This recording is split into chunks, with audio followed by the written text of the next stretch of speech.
Hi guys, it's Jocelyn back with another Coffee with Joe update.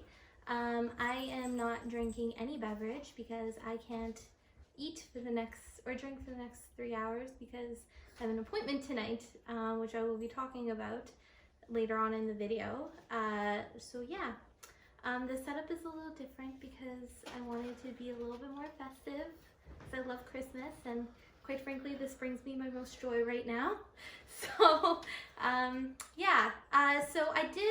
I'm gonna do a little bit of a recap because a lot has happened. I did post a video on Monday on my Instagram account and Facebook regarding what happened, because I didn't think there was enough for a Coffee with Joe update. And then literally the next day, a lot happened, and there's a huge update now. So that's why I'm doing a video. So this whole month has been a terrible month. I've been in and out of the hospital 3 times now with what we thought was an anaphylactic reaction sorry, our cats are going crazy. Anaphylactic reaction to what we don't know actually, but I've been getting hives on various parts of my body. My face has been swelling up, my throat swells up, my tongue swells up, like I have a hard time breathing, my chest hurts. There's all these different symptoms that would make you believe that it is an allergic reaction. I've had to use several EpiPens, lots of steroids, on and off steroids this month, kind of like 2 days on, 4 days off, like that kind of thing. So my last visit to the hospital was this past Sunday. I woke up with hives all over my thighs, my face swelled up, my eyes were basically swollen shut. And I took a Benadryl because they said, because it keeps on happening, so they said, if you just get hives, just take a Benadryl and see what happens. But my whole face was swollen, so we called HealthLinks, and they were like, no, because of her history with not being able to breathe, she needs to go to the hospital. So they called 911, and I don't know what it is, but whenever, I don't know if it's everyone or if it's just me, but whenever I go into anaphylactic shock or whatever, they cannot get blood out of me for the life of them. I have bruises. They try getting blood out of here. It doesn't look as bad now, but they couldn't get blood out of me anywhere. They couldn't get an IV in me or anything. They were poking, they were moving around. I have bruises all over me. They were like, what is happening with her veins? I don't know if that's just because my body's out of whack at that moment or whatever, but yeah. And so I had 3 EpiPens on Sunday,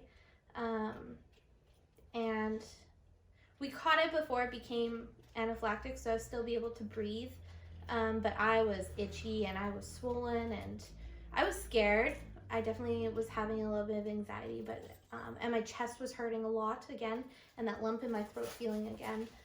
So the ER doctor eventually, after the protocol of 4 hours of you being under control or whatever, they sent me home. They sent a request in. They put me on 4 days of prednisone. So, and then they sent a request in for an allergy and an immunologist, I think it's called. I have had now 3 requests in for an allergy testing to be done. One from my GP, one from my GI doctor, and one from the ER doctor this past Sunday. This last one though is also an immunologist because I have an autoimmune disease. So they can look into that and stuff too. So that was Sunday, and Monday I posted the video updating you guys, and then Monday after that video, we got a call saying that the allergist and immunologist or whatever wants to call me on Tuesday and talk to me. And I'm like, oh my gosh, finally, this is great. So we had an appointment at 1:30ish in the afternoon on Tuesday, and it was only a half-hour slot. And so we were talking to him, and he was like, you know what, this is not enough time. We really need to discuss this further. I really, really want to pay a lot of attention to you because obviously something bigger is going on here. He doesn't think I'm having an allergic reaction. He thinks it's my body attacking itself or something. Yeah. So he was like, I'm going to call you back at the end of the day at 4 o'clock and we're going to spend lots of time talking. And I was like, oh my gosh. I was shocked. I was like, someone wants to like listen to me. I was really, really happy. So he called us back at 4 and we were on the phone with him for like an hour and a half. He asked lots and lots of questions. We asked lots and lots of questions. He didn't make us feel silly or stupid or anything because like we have no idea what's going on.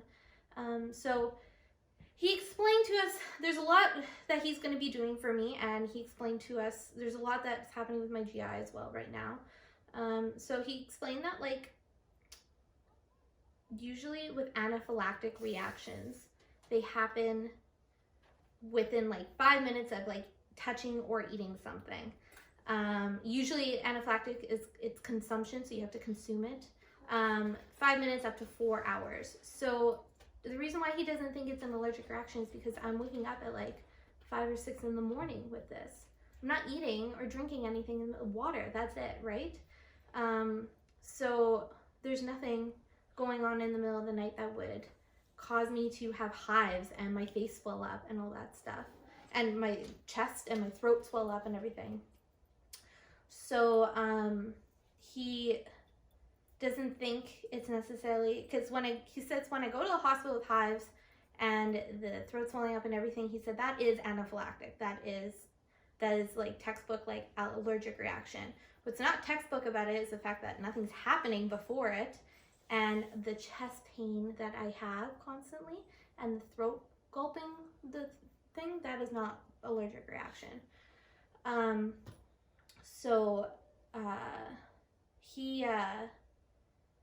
He was very good at explaining that. So he doesn't think that it's my Entyvio, and I can see why he doesn't think that. And so he's been in contact with my Dr. Singh or whatever, and he said I am going back on Entyvio.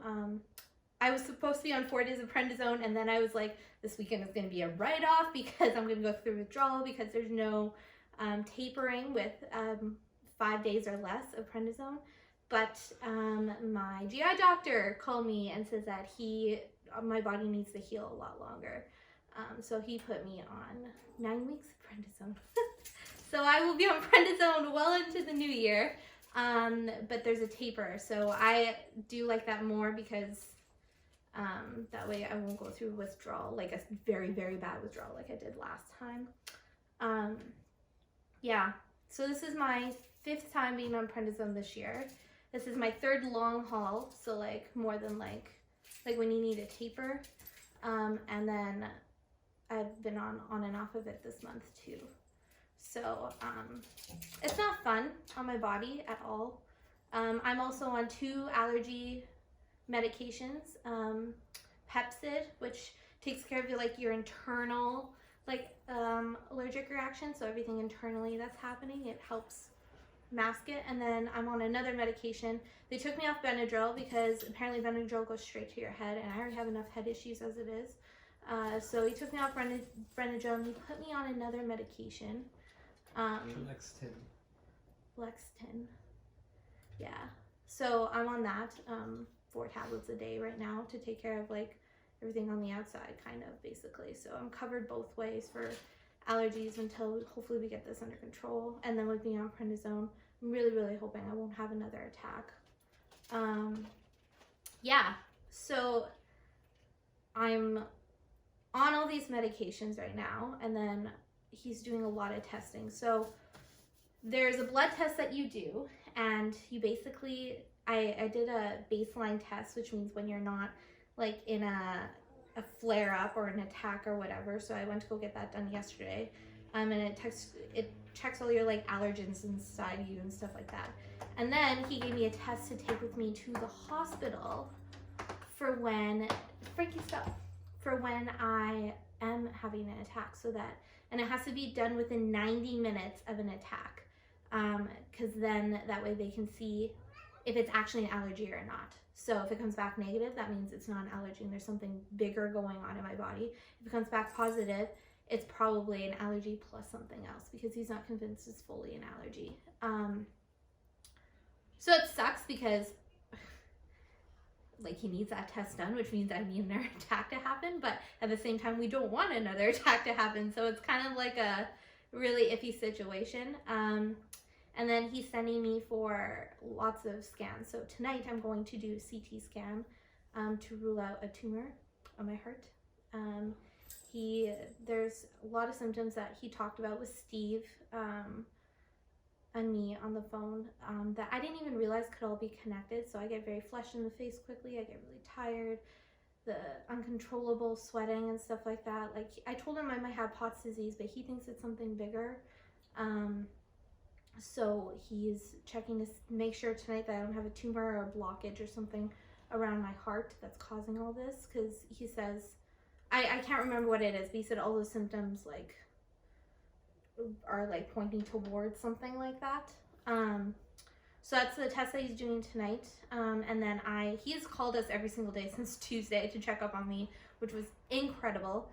He also gave us his name so that if I do go to the hospital, to page him so he can come down there directly. So he works out of grace if he's there, obviously. So not a lot of doctors do that. So I really, really appreciate that. Yeah, and so there's that test being done, and then I see him on Tuesday, and we're gonna talk with him on Tuesday. And if it comes back negative, then the next step would to be see an endocrinologist to see if there's tumors blocking hormones or something like that. So he's really trying to rule out the really big things right now, which I appreciate, and we'll slowly narrow down and figure out what's going on. Yeah, so that's like all like the technical stuff of what's going on.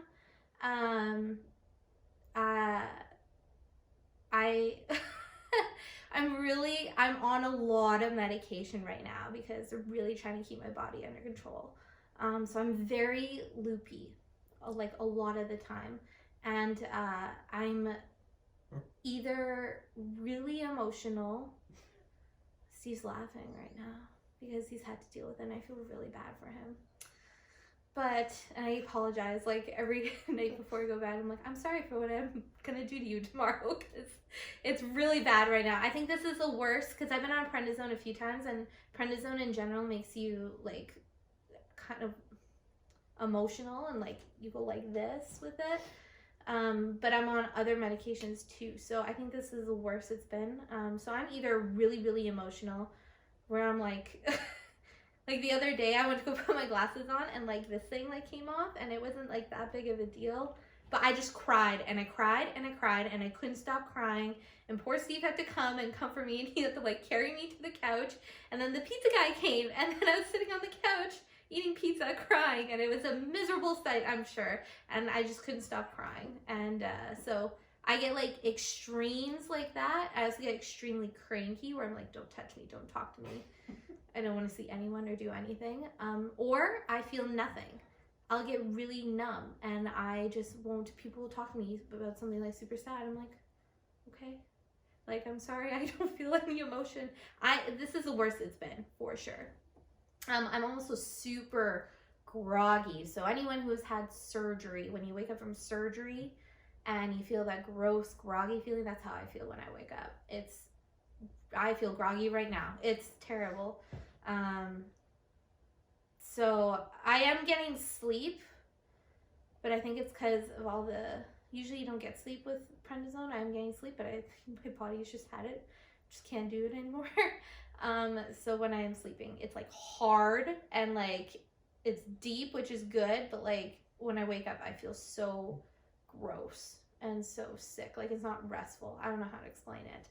And my sleeping schedule is so off. So off right now. So like I can't fall asleep till like 1, 2 in the morning, and I wake up at 1 in the afternoon. But like I have to take medication, so I'll be like half asleep, half awake, eating like some toast in bed so I can like take my medication. I'm also night eating again, which is great. So night eating, it's when I get up in the middle of the night and eat food and I have no idea I'm doing it. I think I've talked about it before.